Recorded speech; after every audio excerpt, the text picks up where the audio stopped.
প্রিয় ঠাকুরাবাসী, আমাদের জন্য একটা আজকে অনেক বড় একটা সুযোগ এসেছে। বিশেষ করে আমাদের অনেক মা বোন ভাই বোনরা এখানে আছেন যারা চোখের ডাক্তার সহজে পান না, চোখ দেখাতে পারেন না, এবং আমাদের এলাকার মানুষ বেশ দরিদ্র।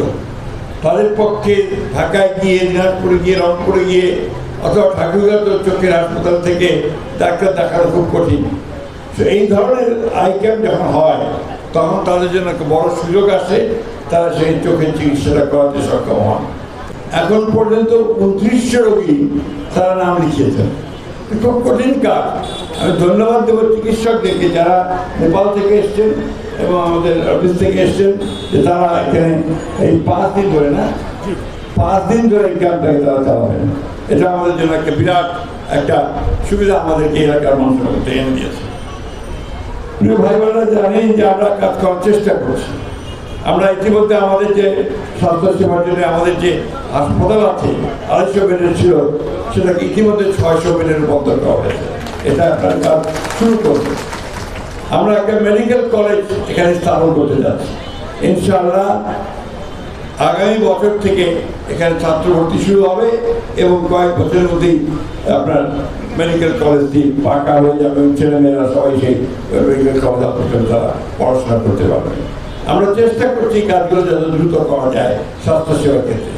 এখানে প্রস্তাব করেছেন যে আপনার প্রত্যেকটা থানায় আমরা এই আই ক্যাম্প করতে পারি কিনা অফিসে, এবং নিঃসন্দেহে আমি তার সঙ্গে ঢাকায় কথা বলবো, এটাকে আমরা আরও কীভাবে ম্যাটেরিয়ালাইজ করতে পারি, বাস্তবে রূপ দিতে পারি, সেই চেষ্টাটা আমরা সবাই মিলে অবশ্যই আমরা করতে পারবো।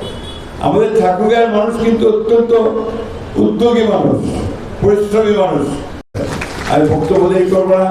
আমাদের মা বোনেরা রোগীরা উদ্গ্রীব হয়ে আছে তাদের চোখ পরীক্ষা করার জন্য। আমি দোয়া করি আল্লাহর কাছে, ভগবানের কাছে, যে আপনাদের চোখ যেন ভালো হয়ে যায় এবং আপনাদের সুস্থ হয়ে সবাই আপনার নিজ নিজ বাড়িতে ফিরে যেতে পারেন। আমি আবার আমাদের হিন্দু, মুসলমান, বৌদ্ধ, খ্রিস্টান সকল ভাই বোনদেরকে আমি আন্তরিক শুভেচ্ছা জানাচ্ছি, ধন্যবাদ জানাচ্ছি। আর সব শেষে আমি আবারও I want to express my gratitude to the Nepalese doctors and the Charter Affairs who has come all the way to ठाकुरगाँव to help our people.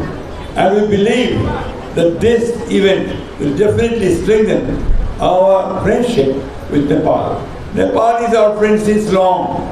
Even before the liberation war or partition, we had a close connection with Nepal.